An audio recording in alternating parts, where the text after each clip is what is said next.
Suppose हमारे पास एक cylinder है जिस पे 1 मोल गैस उसने कंटेन किया हुआ है और वो गैस एक फ्रिक्शनलेस पिस्टन के थ्रू एनक्लोज्ड हुए हैं इस सिलेंडर के अंदर।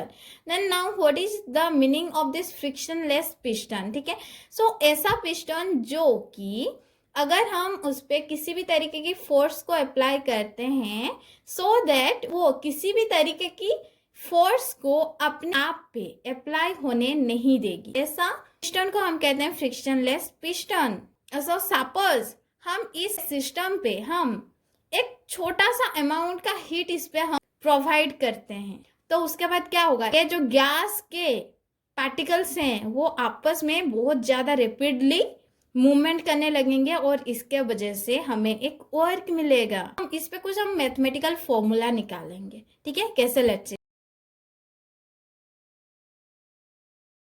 इसका जो इनिशियल इंटरनल एनर्जी होगा उसे हम यू आई के थ्रू डिनोटेड कर रहे हैं और ये जो हम प्रोवाइड करने वाले हैं इस सिलेंडर पे स्मॉल अमाउंट ऑफ हीट उसे हम डीक्यू के थ्रू डिनोटेड करते हैं। ठीक है, सो पहले तो हमें एक मैथमेटिकल फॉर्मूला निकालना है जब हम स्मॉल अमाउंट ऑफ हीट इस सिस्टम को प्रोवाइड कर रहे होते हैं और वो क्या होगा, before small amount of given to this system वो होगा initial internal energy plus small amount of heat.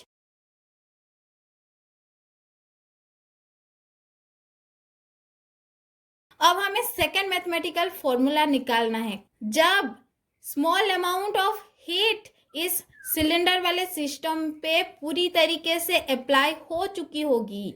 So after small amount of heat given to the system, और जब हम स्मॉल अमाउंट ऑफ हीट इस सिलेंडर वाले system पे provide कर रहे हैं उसके बाद क्या होगा, इस पे जो हमने 1 मोल का गैस हमने कंटेन किया हुआ था वो गैस काफी ज्यादा रैपिडली मूवमेंट करेंगे और वो एक वर्क देंगे हमें।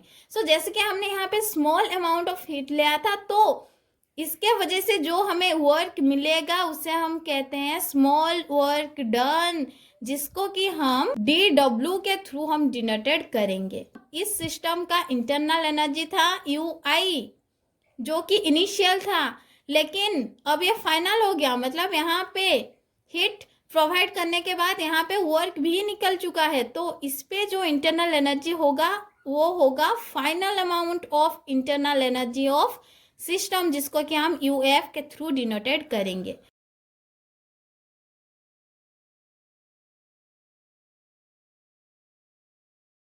टोटल एनर्जी होगा स्मॉल वर्क डन, जितना अमाउंट का हमारा वर्क डन हुआ होगा small amount of heat provide करने के बाद उसे हमें लिखना है plus final amount of internal energy.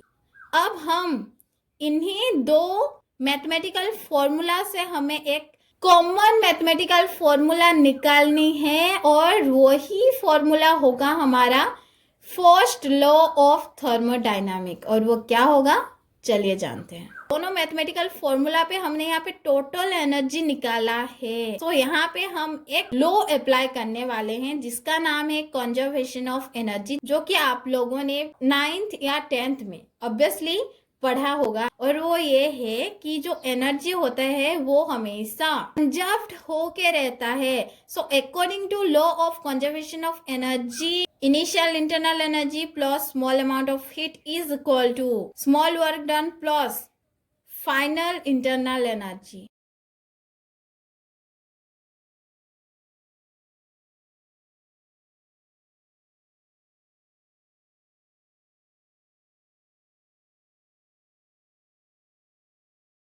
So ये जो दोनों टोटल एनर्जी हैं उनमें से ये दोनों को गायब करके बस ये इज इक्वल टू ये लिखना है। उसके बाद हमें जो ये स्मॉल अमाउंट ऑफ हीट है इसको हमें लेफ्ट की तरफ रखना है।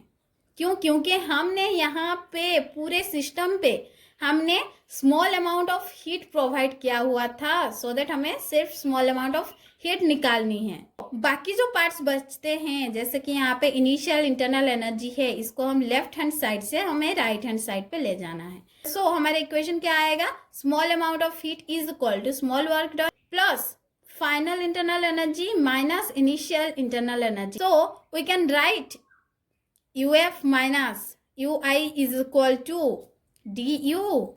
DU का क्या मतलब है? Change in internal energy. So that हमारा इक्वेशन आएगा small amount of heat is equal to small work done plus change in internal energy, which is a mathematical form of first law of thermodynamics. The small amount of heat which is given to the system, that is sum of change in internal energy and small work done. This is known as the first law of thermodynamics.